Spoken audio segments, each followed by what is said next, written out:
Welcome. We'll be going live in exactly 21 seconds. But we're already live on Facebook, right? Yeah, but we're going live in front of the thousands and thousands. I don't care anymore.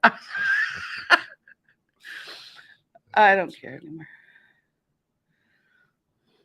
I forgot my glasses. I mean, I have my little readers, but I forgot my glasses too. So, if anybody feels like talking to me today, you're gonna have to just spit it out. Sure, let's do it.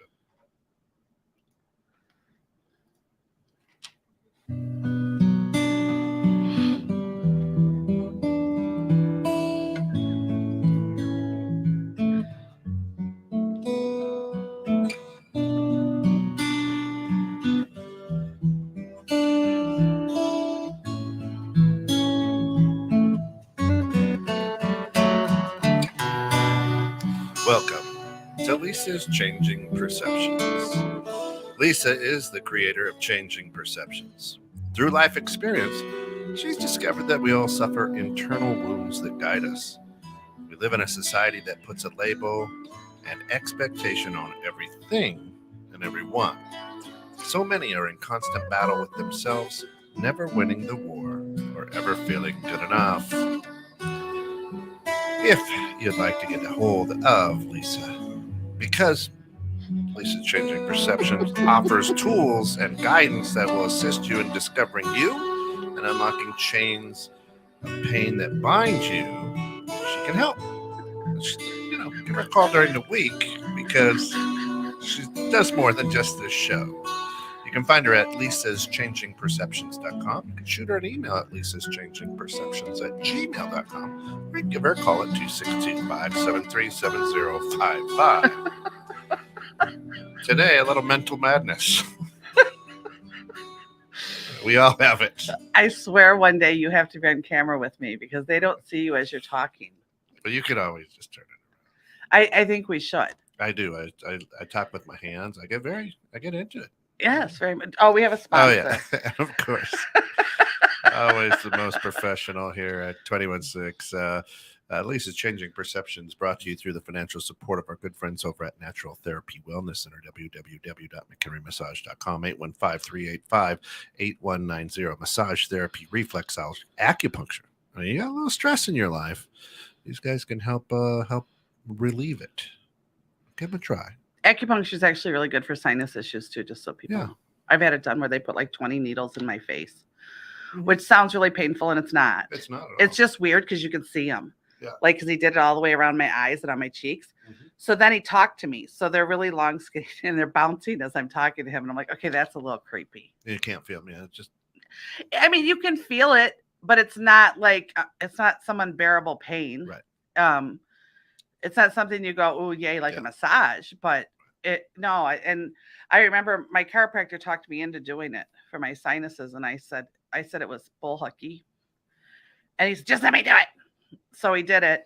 And I was like, see, it didn't work. My sinuses aren't any better. And I was like 15 minutes down the road on my way home, and everything just went. Yeah. And I had to call him and go, all right, I'm going to eat a little crow here. My bad. Yeah, it cleared everything out. So yeah, acupuncture is fabulous. I've gone in for migraines and things like that. It's wonderful. Did it help? Yeah. With the migraines? Yeah. I'll have to keep that in mind. My husband went when he was in chemotherapy. And he only went to shut me up because he didn't want to listen to me nag about he should be doing holistic things. And the 1 week, and this is a true story, the 1 week he did not go because we were going on vacation, actually. The 1 week he did not go was the only week he ever got sick in chemo. True story. And he finally said, hey, there might be something to this. Like the first, yeah, he wasn't into it. He thought chiropractors. Yeah, I looked like the movie Hellraiser because I'm bald. They loved it because I was bald. They just they can see it. Yeah, they put pins everywhere. Yeah, it was wonderful. How chronic were your migraines when you went? Oh, I used to get them every weekend. Mm-hmm. Really? Pretty bad. Yeah, and what it came down to was over posturization and the cologne that I was wearing. Really? Yeah. That's interesting. Yeah, because like I sleep like 6 hours a night or something like that. I'm up early. Right. And on the weekends, when I'm usually out of bed at 5, I wouldn't get out of bed till like 8. So there was 3 hours of over posture. Eric Bam, good morning, sir. Denise Maple, good morning. Good morning. I guess we could quit casually talking about our headaches and actually do the show. Well, it's part of it, right? Mental madness. It is. I mean, it's been. Yes, you asked me as you came in. Was it a weird week? It was a very weird week mentally. Yeah, mentally, emotionally. And that's when you said, "What's the show about today?" I gave my typical, I don't know. But I don't have a guest. I usually don't know until I get here. And then we talked about it with the week going how it went. It was Mental Madness week, and admittedly, I took a mental health day Wednesday. It's odd for you. It is. I am not a call into work person. I'm really not. I actually stayed at work in labor. So I mean, really, I'm not a call into sick. I would get finish up what you got to do thing. And Wednesday I was just done. And I didn't feel well, but I knew it was just overwhelming. And I laid in my bed all day long and watched TV. And I didn't really look at social media or watch or didn't talk on the phone, just didn't do anything. Price is Right, or what were you watching? No, I was watching movies. And stupidly, one of the movies with everything going on I watched is Wag the Dog. And I'm like, yeah, this is probably the best thing to kind of pull me out of the world right now. That was a good movie. That was a good movie. Eric says, do you call in or do you call out of work? I type because I work remotely. So I text my boss because I work the resort that I work for is actually in Snowmass, Colorado. So I loved it when the bosses threatened to make people come and work in the office instead of from home again. I'm like, it's a long drive. Right. That 1,800-mile trip. You're gonna get in here. Not quite sure it's worth it with gas prices how they are right now, especially. That'd be not a good thing, huh? Yeah. It's like flying right now. It's like jet fuel. Well, but and I wasn't going to talk about it, but then when you said something beforehand, I thought maybe I should, because it is true. We all need a mental health day. I believe that a mental health day is just as important I was to the brink. I mean, I was to the brink of anything that happened was making me cry, and not a sadness, just I can't take any more, too much overload. So I think that's as important as if you're physically, not well. Your mental emotional health is just as valuable, if not more so, than your physical. Yeah. So we did that. But this week, do you need a whole day? It depends. I did. Do I always? No. Sometimes I can do it in 15 minutes and just pull away. But at that point, I have some friends that are very close to me that need a sounding board and support, and I'm happy to be that for them. They've been that for me. I had my own stuff going on in my own life. Work was very stressful in my day job, and then it was I did for that moment need a whole day. So I've done it where I've had taken a whole weekend. So help our listeners understand. I'm a little stressed because of my bills. I mean, what that's life stress. What constitutes a mental health day? When I couldn't see straight and all I could find was anger. Every single thing that was going on. I usually can handle stresses fairly well, and I can usually pull myself back and put myself into perspective fairly quickly. And I was unable to. I was unable to be rational. I was unable to. I was doing my job the day before, but it was with a full effort not to snap at every little tiny thing that happened. And it when we get overloaded like that, it's almost like everything's magnified. It's something somebody would say to me that would not normally bother me would trigger. And that's what I knew. When I was beginning to react and not respond is when I went, okay. And then when I took even, a half an hour break at work to go, okay, pull yourself together. And I couldn't. I knew, okay, you're just an overload. So I call it unplugging. And I mean it literally, where you unplug from the news, social media, everything outside of your four walls, and you literally just pull everything back in. Yeah. Say, okay, we're right here and we're fine. Yeah. Eric says, I work from home, have for years. Pulling away for me is getting out of the house. I need a walk or go to a restaurant or just get away. And he found his way. And that's what everybody needs to do. And that's actually really important to know what your thing is.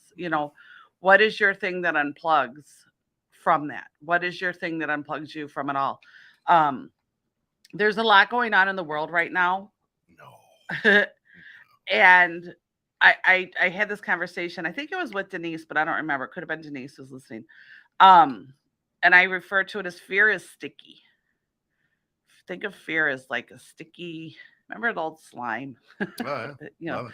and everything's stuck to it. Yeah. Every piece of fuzz, every Lint, piece of yeah. lint, every piece of fear is sticky. And when there's a fear base that's fairly strong, every other thing around you will stick to it, and it grows the fear basically. Um, and when we're too locked into social media, I actually don't have a big fear of what's going on in the world right now, but being an empath, I feel everybody else's fear that's going on right now, and I get overwhelmed. And I've gotten a lot of phone calls in the last 2 weeks. I've gotten more phone calls, I think, in the last 2 weeks than I have in a year, for people looking for readings, wanting readings. And I'm not doing one-on-one readings right now. I do have people I can refer people to, but I'm not doing one-on-one readings right now. And I think it's because, we're looking for the instant thing that gives us some. No, I'm good, thank you. The instant thing that gives us some hope right now out there in the world, that there's something bigger than what we're seeing, that there's something bigger than what's going on. And I can't even know how many calls I've gotten, but I have gotten so many calls on readings. And I like I said, I'm not doing them right now. I'd be happy to refer to people to hit some. There is something bigger out there, but for every person, it's going to be different. What is bigger? If Eric's way of bigger is he leaves his house and he goes for a walk because he can see the world around him is bigger than what he's looking at each day. Sure. You know what I mean? You're Sure. bigger than your four walls. Mine is the opposite, but it's because I have so many people on the outside coming in looking for support and advice. So when I'm empty, I want to hole in and just conserve. Yeah. And pull my energy back. So it's a little bit different for everybody, but everybody seems overwhelmed. I've noticed that a lot of people with physical ailments, they were intensified this week. I am not an astrologer. It's too much work for me, but I do read it, and it does seem to like there's so many things that really do seem to kind of intermingle. Yeah. And mix and coincide with that. So what did you said you had a rough week too? What was yours? But no, it just at work we're going through some new software, things like that, and it was just and it seemed like the people around me were very, very stressed, intense. Yeah, I've found a way to over here on the board, and I've shared on some other shows, rules for success. One is practice mindfulness, right? So I have found a unique way to be able to just center and go, okay, it's right now. Right. What's real? What's in this moment? Yeah. Right. Yeah. And that's a thing too, is that people mistake mindfulness for meditation, and it's not the same thing. No. Meditation can help you become mindful. Right. Absolutely. But mindfulness is really just being able the ability to pull yourself back into exactly where you are in the moment. Yep. And look at what's around. Some people, I know that there's some psychologists and things that do it this way, but they'll say, stop and look for 5 things that are in your room or in your space right now.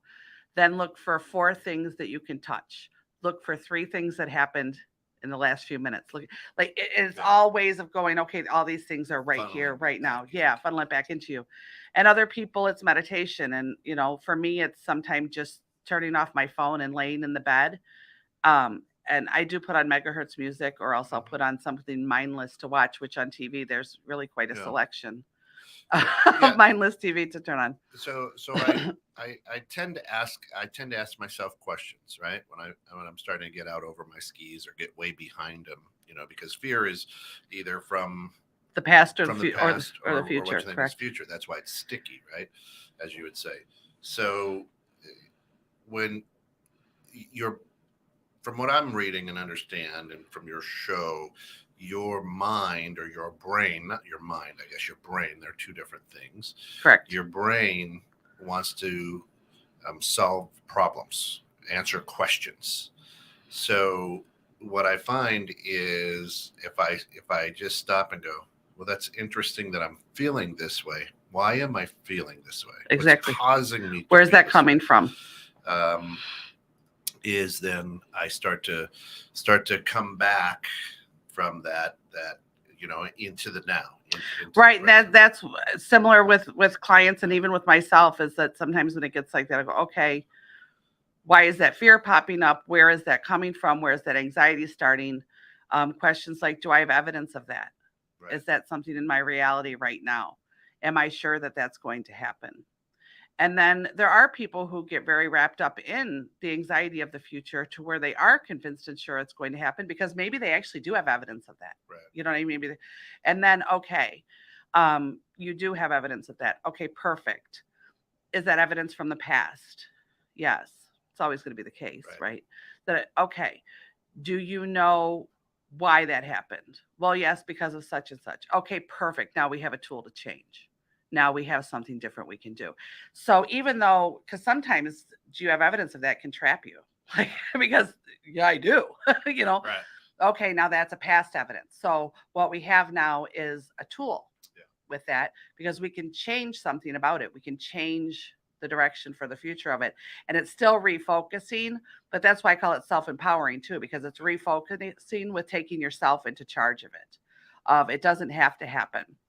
And then there's people with traumas or toxicity in their homes or what have you. And, but I can't change what so-and-so does. You're correct. Can you change how you're reacting to it? Can you change how you see it? Right. Can you walk away from the situation? And the answer isn't going to be the same for everybody. Or every situation. No, not at all. But those are just questions, and it gives your mind first off something to do. You know what I mean? To start thinking through. But you also start to realize how many options there are. Yeah. Because sometimes when we get fearful of the future, it's because, or we get anxiety about the future, it's because we don't feel we have any option. We don't feel that was part of my issue this week because I had multiple things going on in my life and they all seemed to be in somebody else's hands or at least a piece of it. Mm-hmm. And I was like, oh, my control issues are coming to the surface. My control issues are coming to the surface, and it's just a reality that I know my personality. I know how I am. I know what triggers me. What is Eric saying? Because I know if you're laughing, it's Eric saying sounds something. like a good name for a show, Changing Perceptions. It could be. And every now and then she's flaky. Yeah, but that our fear can come from feeling that we have no control of the future. Mm-hmm. So right now with what's going on overseas, there's I'm not talking politics. No. Do not ask me political questions, please, because it has nothing to do with it. Right. But there's a nuclear fear. And I've talked to a couple people who have this nuclear fear. Okay. So my question is this. What if? Mm-hmm. What if? How are you going to change it? What can you do about it? Right. Truth is nothing. Nothing. So what choices do we have right now? Right. We can waste what life we do have, being in fear of it, that is probable based on evidence that it will not happen. Correct. Or we can just keep living, and if it did, we lived. Yeah. I mean, really, there's no... Well, yeah, we're all going to die at some point. Right. And the fear forever. can own you or you can own it. I mean, that's really kind of, it comes down to it. The fear can own you or you can own it. And what if? Yeah. That's part of NLP practitioning actually, is that there's times when some people can get locked in a cycle to where they're so locked in it, they literally are caged in it. Mm-hmm. And it's a spinning wheel. And so then I'll literally sit with some people for a little while and just go, okay, and what if? And then what if? Yeah. And then what if? And it's not mocking them, which they think in the beginning, they think I'm mocking them and I'm really not mocking them. But what I'm doing is I'm forcing their unconscious mind to come up with an answer. Mm-hmm. Because they want to answer, they want to correspond. Yeah. So if you just continue to challenge the thought, it'll keep searching for answers. And eventually it realizes, oh yeah, what if? And literally it'll come out like that, like, oh yeah, I guess what if? Right. And then when you get to that point, you can go, and what if it doesn't? And Eric, every time you laugh, I know Eric's saying something sarcastic. Much like high gas prices, what are you going to do about it? You're going to buy it, move on, quit complaining. Right? No, I'm probably not going to quit complaining, but I'm going to buy it and move on. P.S. I'm wearing bedazzled pants. I knew he'd have something. Um, And that is another great way to escape you have a mental daze. Just get well, some and bedazzled pants. it's funny. Gas prices are a big deal to people right now, and it is a big deal. They're high, and they've jumped immensely in a very very short period of time. So I would, here's something that I have to say about that, and I'm not thrilled with it either. People, I put gas in my car too. There was a time when gas prices were this high, and it was temporary, that's right. and we all survived it. Was it It's, fun? No. Did it piss people off? Absolutely. Did it hinder some plans for people? Maybe because it made something too expensive? Possibly. But you know what? We've survived this before. it's like, why do you keep hitting your head against the wall? Because it feels so good when I stop. Right. Right. So here in America, I can only speak for Americans, for myself. I can't speak for all Americans, but my daughter comes home and she's like, my gosh, she's 19. Oh man, it took $45 to fill up my car with gas or whatever it was, right? I forget what she said. Oh man, I remember when I was your age, 75 cents a gallon. It was awesome. Like $5 in my 68 Volkswagen Beetle. I could drive for a week. I It was remember great. when gas prices went up to, it was like $1. Yeah. And so they were selling it by the half gallon, Yeah, even if remember you that? had to. Yeah. Yes. And I, many, many, many moons ago, like I wasn't even married yet. So it was like 1986 because it was right after I graduated high school. I had a Pontiac Fiero. Oh, nice. And I love that car. Yeah. And you know what? That car was amazing in the snow. Just for Yeah, the record, yeah. that people made fun of it. It was amazing in the There's a snow. little rear engine there. Oh, Yeah, I love that car. But I could fill it up for like $12 and go back and forth to Yeah. work. And I worked in Lincolnshire and go back and forth to for a week. Yeah. Yeah. Isn't that crazy? Yeah. So it's all kind of relative, and and I'm with Eric. Listen, I need to drive a car to do things. I've chosen a V6 with a big tank because that's what I wanted, and now I can't complain, right? If I was concerned about gas prices last year in 2021 when I bought this vehicle, I would have gone electric, right? So we've all made choices, but again, that's bringing it back to the present, saying, I love my vehicle. It gets me to where I'm going. It's very comfortable. I Well, and part of it too is just even for those. I mean, there's people who work jobs that have to have those bigger vehicles because that is their employment, and this gas thing can cause a financial strain in a household. I mean, you're talking about double for some people, who Sure. were maybe struggling to start with. So another way to look at it is, okay, is this something I can change? Reality is you can't. Right now you can't. That's not in your wheelhouse to go change gas Right. prices. But what can I change? What can I Right. do? Stop What can I buying the take away? coffee. Stop, change your budget. Right. whatever, And right? might that be frustrating because that was your leisure? Sure. But now you get to choose between being angry or giving up your leisure, because the reality is it's temporary. Right. So we go back to ask yourself that question. Why am I upset about? Right. Why is this angering me? Oh, it's angering me because now I have to budget differently or Right. whatever. And then it all brings it, as you say, kind of funnels back to being mindfulness in the present. Just, Right. I mean, Buddhists are incredible at this, right? Because they live, it's right here, right now. That's it. That's all there is. That's It's right it. here, right now. That's Correct. all there is, this moment. But because of marketing, because of the way we're programmed, Right. now it's, hey, way out here, right? And what are we seeing now?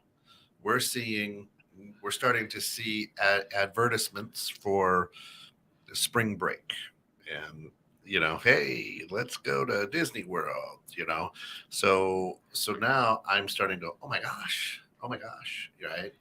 This gas price is so high, I can't save for my trip. Well, but also, I mean, on the other hand, I also know what it's like to have absolutely nothing and to wonder how you were going to do it. So Yeah, there's a lot been of there. families out there right now that are like that too. With inflation on top of it. And then when I say inflation, I mean, the price of food and the price Right. of everything has gone up so high, but you're trying to do it on the same budget. Here's the reality that I learned, which sometimes hinders me in truth, but in the most part, in these moments, it helps me. In the big picture, if God forbid you make a late payment or you have to use a credit card that you didn't want to use, you're going to be okay. You're going to be okay. Um, you decide what is relevant and important enough to cause that scenario. So in other words, if you're upset about it, but you're spending it on going vacation, if you're already concerned, that's a choice. We do. But in any case, in the big picture, you're going to be okay. And again, it's something I learned when my husband died. When I went, gosh, the things that we spent time stressing about, and yeah, being angry about, and worrying about that either they didn't happen or they happened anyway. Yeah. And all the stress and anger didn't do it. So it's not to say that I don't have concerns about things. I absolutely do. I've learned to the majority of the time, never, it doesn't consume me. Right. So Eric brings up something good. He says the flip side of this is you never see anyone cheering when gas prices are quote unquote normal. Normal and comfortable scare me, he says. Now, so that brings up this question: is what does the world owe us? I mean, are we getting so? I mean, because right now there's a lot of pressure. Oh, From the that's a universe, whole right? day show about Right? entitlement. Don't even But get me started on entitlement. I just did. But right, so do we stress out because we feel that we're owed something? Oh, and then you hear people say, you took a mental day. Oh, what did you do to deserve that, Lisa? I breathed and I went to work every other day. Right. I answered the phone for my friend who needed me. I took care of myself. I cleaned my house. I took care of my animal. I did my radio show. I answered the client call that didn't end up being a client, but I spent an hour on the phone with them because they were confused. I lived. And at some point I lived long enough in exhausted that I said enough. Entitlement in our country. Don't even get me started. Serious, you are playing with fire. That can cause a lot of stress, right? Yes. That can cause a lot of mental stress. You know what can cause us a lot of mental stress? I'm just going to say it. This might piss people off, but that's all right. What will cause a lot of mental stress is believing that the rest of the world has to give a shit about what you think. Yes. That will cause a lot of mental stress. Right. What will cause a lot of mental stress is believing that how you feel or what you suffered is the worst of anything, and everybody in the world had better see it, feel it, acknowledge it, and make your life easier for it. That will cause a lot of mental stress. When we all feel that way at times, we all victimize ourselves at times. That's a fact. Anybody who says that they never victimize themselves is just lying to you. It's a natural thing when we become overwhelmed. That's what you have partners and close friends for, is to vent those things out, to talk about those things and to push through those things. And that's your support system. The rest of the world is not your freaking support system. And this whole sense of entitlement that the world owes me to understand my one life out of how many billions will cause you a lot of mental stress. And then when it causes you a lot of mental stress and you choose to go get groups of people to band with you and support it, it will cause another group of people to do the same thing. And then we will have what we have today. So don't get me on the entitlement thing. So we are not entitled to have the world understand jack squat about us or about how we feel. We are entitled to feel how we feel. And we are entitled to make the choices about how we feel. And we are entitled to having the choice to change or stay how we are. The world doesn't owe us anything. And the mental stress that it causes. And for anybody who feels different, everybody feels different. Everybody feels different in some way, shape, or form. I've said this on the air before, and I'll say it again. My daughters used to come home and say, Mom, how come our house is weird and other houses aren't weird like our house? Yeah. And my answer to them was always, because in our house, we throw our crazy right there on the table for everybody to see. And we just accept, okay, well, all right, well, that's, all right, they got that level. Oh God, see, this but is going to set up. Your girls' friends loved your house because of that. Yes. It's the same way at my house. My kids, friends would always come over. Go, man, I love coming here because we're real, and we throw your crazy on the table. Here it is. You know, What's what's your issue? Yeah. There were times a few years ago. There were times when I had weekends with 5 teenagers in the house. And I don't drink, so let's just put that on the table there. And all of them suffered from some form of triggering anxiety because that's a normal thing now. Sure. And that's because of a lot of that again, we could do a whole day show. And it was just like, all right, well, this is what we have to do today. So this is going to do this one, this one, this one. All right, you need to be prepared for this. Why don't you go in there and do that?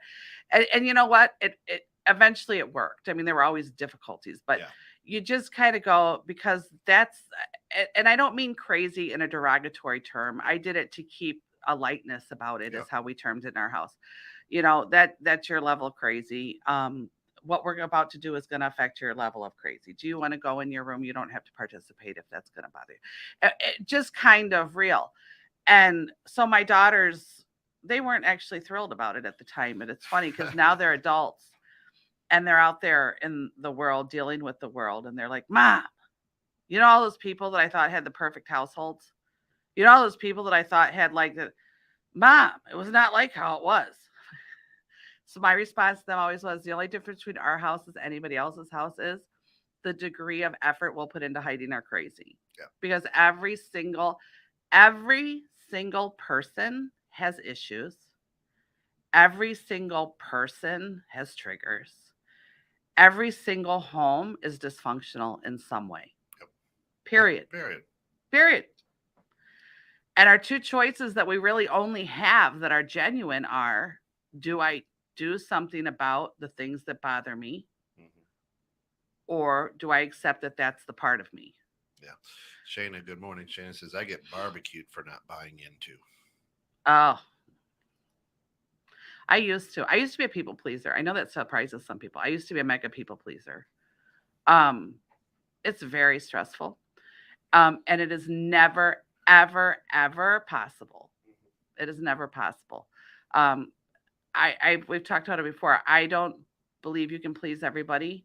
I believe that when you're trying to please everybody, the only person who you genuinely are missing out is you. I mean, how many people that are people pleasers are happy, right? Because they don't even know what they want. It's just exhausting. And to me, there's going to be people who love me and hate me. And there's going to be people who love me and hate me if I'm stressing trying to please everybody. So just do no harm. Live your life with do no harm. Own it. So Shayna says toxic positivity, and I can't see you as a pleaser.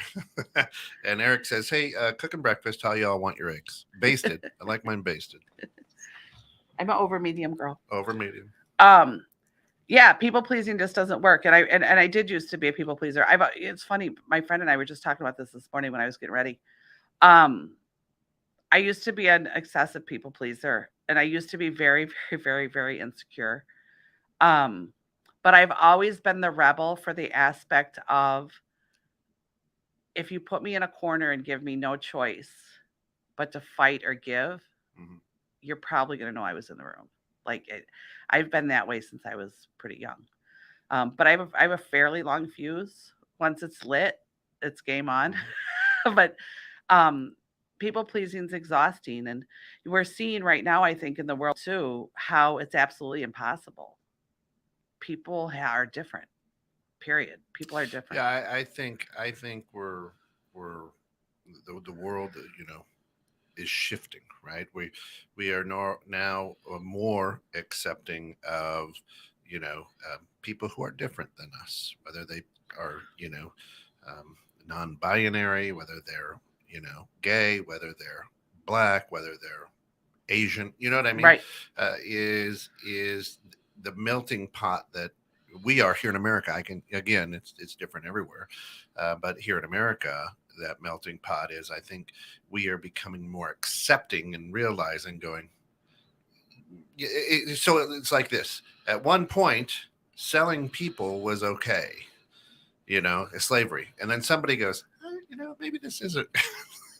Maybe this isn't a good thing. This isn't a good thing. And change should happen. Yeah, and I think now we're in that going, the way we've treated people, just maybe not a good No, but, thing. and again, now I'm going to piss some people off because Sure. I agree with that. I agree that that's when change happens and that change should happen. I feel like right now where the struggle is that I'm watching is the teeter totter flying back and forth because now it's, well, I was uncomfortable for this long, so now I don't care about your comfort. Bottom line is, Which creates a lot of mental stress. yes, because now it's like, okay, well, now I have to suffer for this long, to appease you. The world doesn't have to appease us. My personal opinion is we should have a small circle of people Yep. and that are there to accept us exactly how we are. I've said on the air, I'm very blessed to have people in my life for my irrational moments that I'm allowed to just call up and say, I'm completely irrational right now and I need to sort this out. And I'm allowed to do that. But the person at the grocery store or the person at the car wash or whatever it should be, it's not their Yeah. responsibility to be understanding of my thing. They can be kind. They don't have to instigate it. They don't have to bully. They don't have to anything like that. But truthfully, they don't need to stop and bend over backwards because I'm having a bad day. Yeah. So acceptance or tolerant. I don't accept pushed agendas, but I do want the ability to tolerate them. Right. That's But the Janice ability says. to tolerate them comes from within, not Mhm. outside. And Denise says, and on the other hand, I like that there is an effort to be more accepting of each other. Absolutely. Yeah. But we can't be accepting of each other until we're accepting of ourselves. Well, the interesting thing is, and I think which creates a lot as you, and it's hard when you are an empath like you are, and you grab that energy and it grabs you.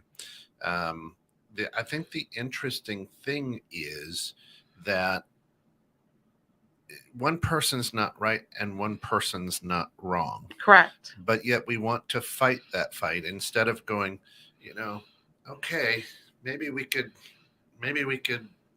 be okay together.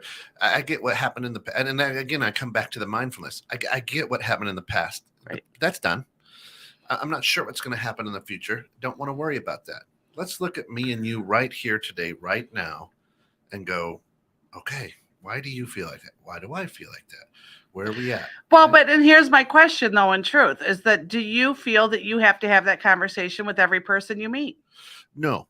Right. No. That's the problem. And that's what I'm trying to say is that Yeah. yes, your significant other or your children or your your friends. You know what I mean? We have different levels of that conversation. You want to offer that energy and that exchange. Yes. Because that person means something to you in your circle. Right. So it doesn't mean that I don't care that someone else is suffering and struggling. Of course I do. But it doesn't mean that I have to change my whole world because of it. And that's where we're at now, where there's this push-pull of everybody has to change their life. And we'll go back to, I was just talking about this week. See, this all coming up. Because one of the greatest things that doctor did to me, and I brought it up in the air before, is when my daughter was struggling with OCD and germophobia and anxiety. And she was little, and doctors were telling me that, she wasn't old enough to have these issues. It was a horrible, horrible time. I mean, it was just a devastating time. And I was at wit's end as a mother. My poor daughter was suffering. She was 10 years old, and beating her head into the wall, literally wishing she would die because she couldn't stand how she felt. And doctors were telling me it wasn't real, and it was horrible. And I finally got a hold of this doctor. And I said, I don't know what to do. And they say you specialize in this. And he said, what's going on? And I told him about her germophobia and how bad it had gotten and the whole thing. And he said, what have you done about it? I said, I bought paper plates and plastic forks and paper cups. And I wanted her to eat. She quit eating because she wouldn't eat off a plate because her sister had the flu. And she didn't know which plate her sister had eaten off of when she had the flu. And even though they were washed, I mean, it was literally insane. I'm the same way. I walk around with Lysol when my kids are sick. And the doctor said, wow, that's terrific. And I said, what? And he goes, you really love her. And I said, I do. I just want her to be happy. And he goes, great. So you're going to teach her that the rest of the world has to abide by her issue versus her teaching her that her issue belongs to her and she needs to learn how to fit into the world. Because, and his quote was, the rest of the world won't give a shit once she's old enough. That's right. And it sounded so harsh. And I did cry. Because I felt like the world's worst mother, right? But it was such a big reality check of that was true. It doesn't mean people shouldn't be kind. You should be kind. We all have our own struggles and issues, and you never know what's behind somebody's eyes and their mind. Right. You never know what somebody's feeling in their heart. So you should try to be kind. But the rest of the world doesn't have to bend for your bullshit. Right. I mean, it just, and by bullshit, I mean, I don't mean that it's not important, but I mean, it's our own stuff, you know, they just don't have to. And I don't agree with a lot of things in the world. So I don't mean to say that I have to change to fit into the world. What I have to do is I have to accept my role in it. Right. And how far I want to go with that. And I don't feel that I have to ask every single person, how do you feel about that? Because the reality is, and this is what there's people, I don't care what they think about it. For sure. You know, I'm not going to dig a dagger in them. I'm not going to instigate an argument. But the truth is, if I don't know you, I don't care what you think about certain things. And we go back to when you were a people pleaser, but let me hold that thought, because we've whipped past the bottom of the hour. It's a wonderful show. Of course, you're listening to 21.6 The Net. This is Lisa's Changing Perceptions. Now, Lisa does take clients, and she does a great job. So visit her out at lisaschangingperceptions.com. You can contact her there. You can set up an appointment. She is awesome at what she does. And of course, the Natural Therapy Wellness Center is a big supporter of this show. Check them out at www.mchenrymassage.com. So going back to the people pleasing. I mean, I see it a lot in the office. I've lived it. I never throw stones. When I'm in the office, I do try to relate to somebody at their level. That's my job. It's my responsibility. But a lot of things that I hear are, well, you know, when we come to a conclusion of, you know, well, this needs to change. Oftentimes, and I mean oftentimes, majority of the times, 80, 90% of the time, people say, but if I do that, then so-and-so in the household will have an issue. Yeah. There's nothing you're going to find that you can't find somebody that's going to have an issue. Right. That's when we say go back to self. Is what you're changing of benefit to you in your life? Is what you're changing going to bring you a better future? Is what you're changing going to bring harm to the person who's going to be upset? The majority of the time, here are the people with toxic dysfunctional families. Here is the reality. The person who changes first for the better is the hated one for a long time. Because it changes the momentum of the toxicity. And the toxicity becomes normal because it's predictable. And predictable is comfortable. So that's when gaslighting and manipulation and things happen within a toxic family, right? So when you take out one of the elements and you can no longer predict the element, becomes uncomfortable and people become angry with discomfort. So the person who heals themselves first is also the first person to become the instant black sheep. Right. What you doesn't mean it's forever. It means because you took you made a situation uncomfortable, you changed a dynamic. Right. Okay. Right. But if you can tell yourself, I am doing this for healthy reasons for me. Yep. I am doing this for a better future for me. And the people who are going to be upset about this are not going to be harmed by this for any reason other than they will no longer be able to manipulate me, gaslight me, and I no longer fit into the toxic vial. Yeah. Then you have to make the decision, am I willing to be disliked? Mm-hmm. And for some people, the answer is no. They're just, okay, fair enough. In that moment, it's still a choice. So in my opinion, at that moment, when you make that choice, you also no longer get the victim flag because it's become a choice. Toxicity, discomfort, anger, dysfunction, every household has it. I don't care how perfect anybody tells you their household is.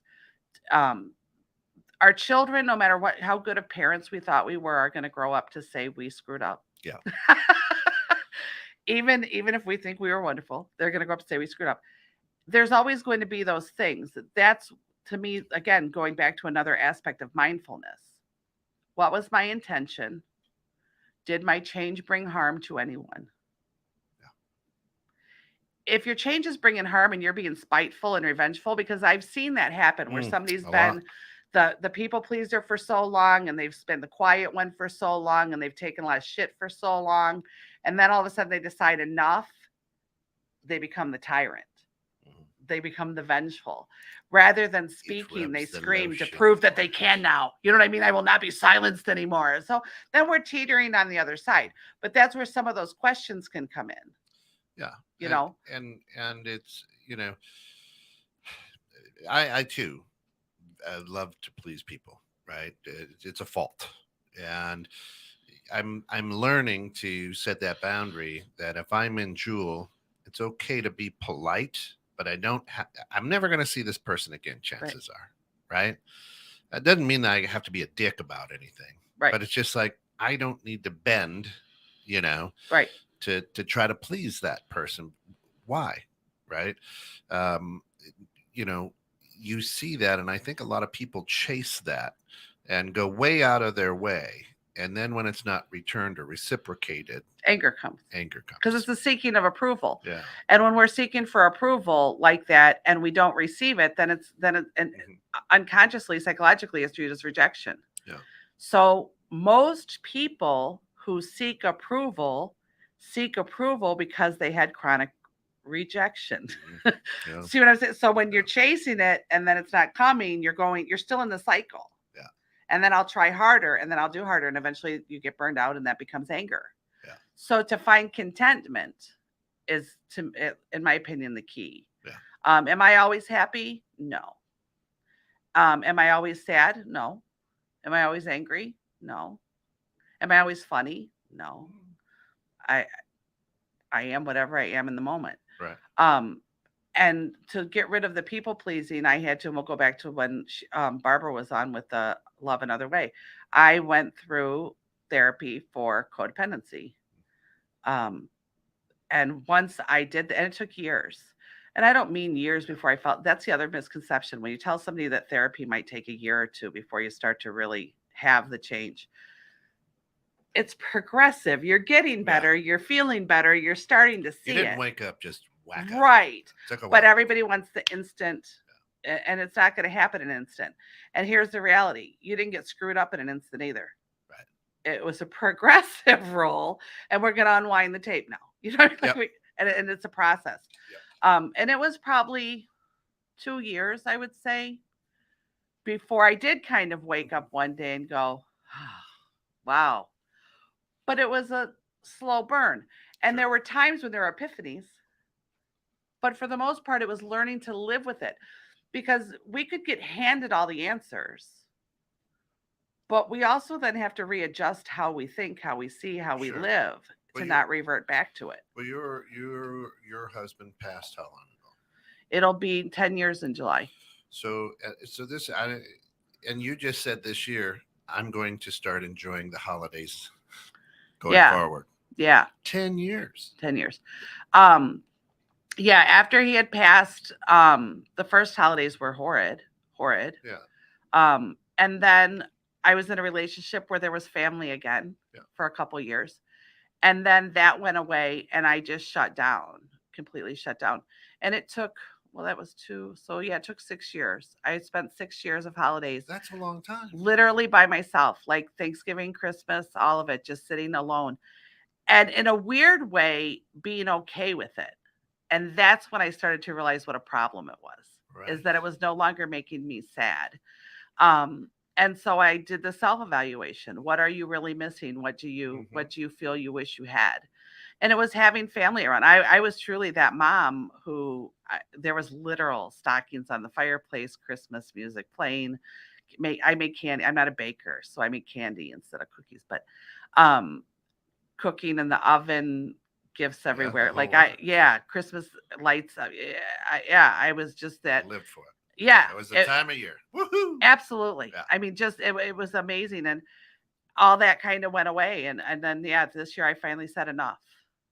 But it took a while, and it took me realizing what I was searching for that wasn't there. The kids were grown now. There's not possible to bring them back little again, and those things. So Shana says, it's a good question. Is there a tip you can offer to discern if the emotions you are feeling belong to you? Asking yourself exactly that. Mm, Does this belong to me? Do I have a reason for it? And that's kind of the empath thing because there's times when all of a sudden a wave of something will come up. yeah, And I'm like, oh, where'd that come from? Now, sometimes it is us. yeah. Does this belong to me? Do I have a reason to feel this, what I'm feeling right now? Do I have a memory attached to what's I'm feeling right now? Yeah. Do I have a fear attached to what I'm feeling So right now? And so literally kind of in saying, does this belong to me? Asking yourself exactly that. Does this belong to me? Do I have a reason to feel what I'm feeling right now? Um, right now with what's going on overseas with the war and what have you, I've been getting waves of sadness and then waves of hopelessness. And then I even had, I don't know if I talked about this last week or not, but I even had a day where I kept getting this wave that was so all consuming that I wanted to pack all my things and move where nobody knew where I was. And I mean to where I literally was like, go get boxes. I was, what the hell? yeah, And I finally went, okay, what is this? And that's when I put all the pieces together when I'm feeling all that fear yeah, coming in of wanting to escape, wanting yeah. to run away, and realized it wasn't mine. But before I realized that that's what it was, when the sadness would wish through me, and it's an all consuming feeling, I would just ask, yes, you have reasons to feel sad right now. Do you have reason to feel sad at this level? Is this you? What are Mm. you doing? And that's where the awareness, like, well, with the Well, and be recordings, honest which with we'll bring up, that's and be that's honest with yourself. right. And that's where, like, and we'll bring it up now because I see we're getting down to Yep. 10 minutes that the recordings are coming out. And one of the recordings is a mind body Spirit. reconnect, mind body spirit reconnect. And it's so that you can identify those things. Because if you're not aware enough of yourself and what you feel Mhm. physically, mentally, emotionally, And then you're not going to be able to recognize the difference to make those discernments. So we did a mind body spirit one, and it's something that once you kind of get in the habit of doing it, you can do it in a couple of minutes in your own mind and check in with yourself a few times a day. Yeah. To see what is Eric doing? no, he's not. I'm giggling. We've been saying this for the last couple of weeks, but Yeah, everybody thinks we're lying. They but don't even really think there is I'm anything. I literally am the guy that's producing these, and during the session, Oh. I have it's worked on me. So every time I get into auditing, editing the audios and whatnot, I have to edit a little bit and go, okay, step back. Okay. All right, so since we have time, I'm gonna tell that story because we'll end on a funny note. So we know that we have lied many times about the recordings being available. And Kent has sworn, Kent Today, has before you sworn leave the today studio, they are available. So anyway, last weekend they were supposed to be, and then I get a message that says, Lisa, they got screwed up on download and we have to re-record. So I was like, okay, fine, we'll come in and re-record. So we decided, just for the record, to go a little more woo-woo with this Yes. first set of three. So we It did a was- mind, body, spirit one, which is effective for everybody for just the reason that Shayna asked, awesome. just being awareness. And then we did a meet your spirit guides one, and we did a clearing chakras and energy one, because it's for right now with everything going out there. We just thought, okay, you know what? Let's go the go world this needs route. it. Give people tools to feel better. We don't have to dig into our ugly. We're going to dig into our ugly over the next few weeks as we're getting out more recordings. But so I'm doing this, and I don't remember which one it was. I think it was the chakra one. Yeah, it was a shock. So I'm doing this, and you guys have to understand when I do this. I turn off the lights Yeah, in the it's dark. studio. We got the megahertz music going. I'm just talking into the thing, and I'm Basically, doing the my glow thing. of the computer screen. And I get and there's nothing. It's me, a mic, in a dark, dimly lit room. And so I'm doing this, and I'm done. And usually Kent lets the music play a little bit, and then he stops it, and I'm like, what's Kent doing? So I look over, and Kent's like got his eyes closed and he's totally zoned out, and the music's still going. And I'm looking at him, but he's not responding to me. So I finally get up off the chair and I'm almost over to him because I'm gonna go, Kent, like what? And he's like, oh yeah, we're gonna Kent zoned out. I did. So yeah, I have to say that they're effective. incredible. It was funny. They're very good. Because I thought, how long does he want the music to play? Because at first I thought it was on purpose. Because again, you guys have to be in the studio, but it's very dim lit. We only have on one light. And I was like, what the hell is he doing? And he's just over there with eyes closed, like zoning. I was, yeah, it was amazing. This is these sessions are like taking a mental shower and just letting the water wash off the filth. It is relaxing. Yeah. That's what it's meant for. That's what I wanted people to be able to do it at home in the privacy of your own home.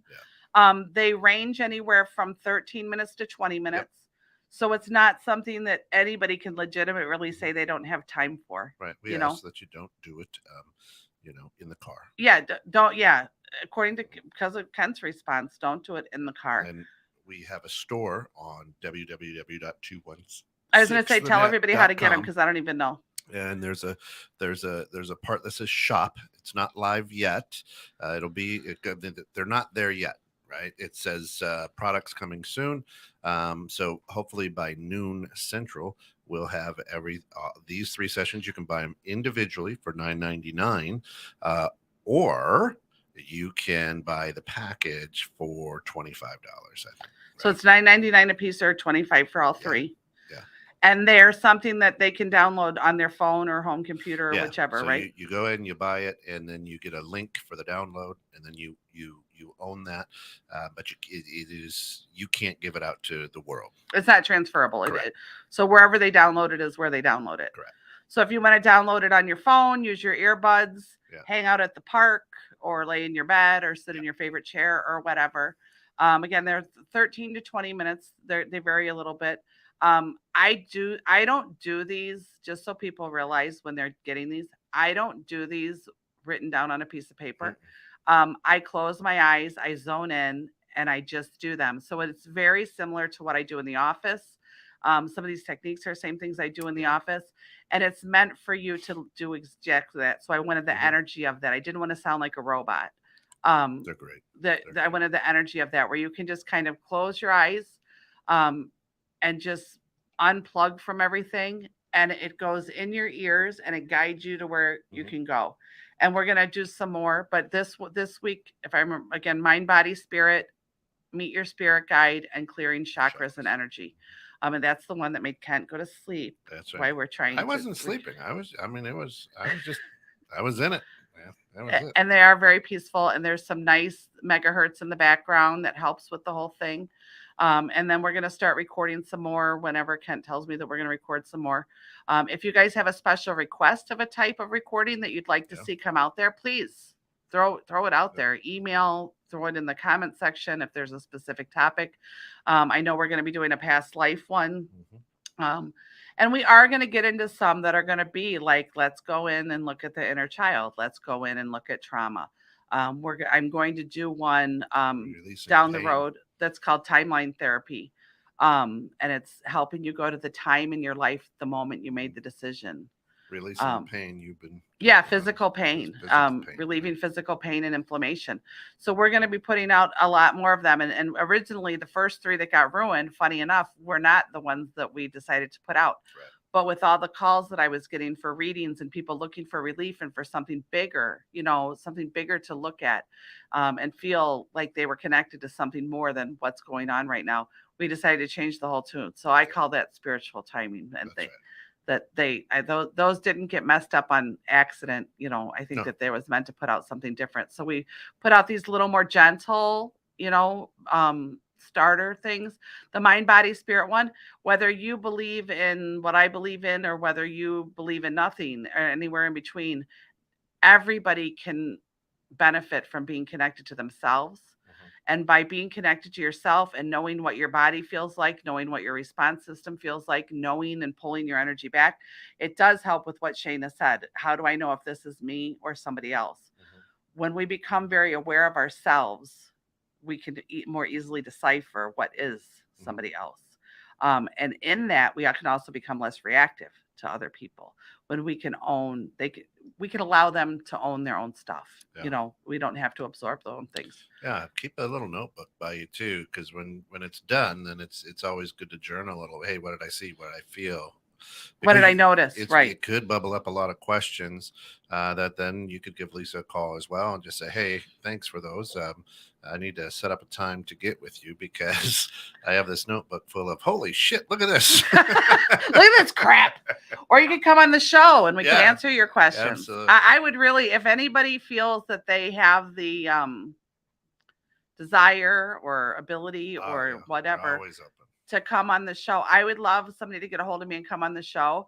And I keep saying, ask cold questions. Bring in your notebook of your personal stuff, and you know, you don't have to give your dirty details, but you know, your personal questions, your how do you get past this, your how tos. I would love that because it does help me to know what you guys want to hear about. You know, what you guys want to talk about. The last 2 weeks, I've been kind of at a loss, feeling like you guys are hearing the same garbage over and over again. So that's why I've just kind of wung it,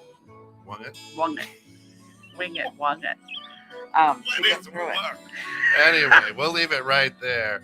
Hey, have a good Sunday, everybody. Yeah, thanks for tuning in, everybody. Stick around for Fellowship of Faith's Worship Hour, and come back anytime to get your daily dose of encouragement here, Real Life Internet Radio 21.6 The Net. This has been Lisa's Changing Perceptions. Bye, everybody.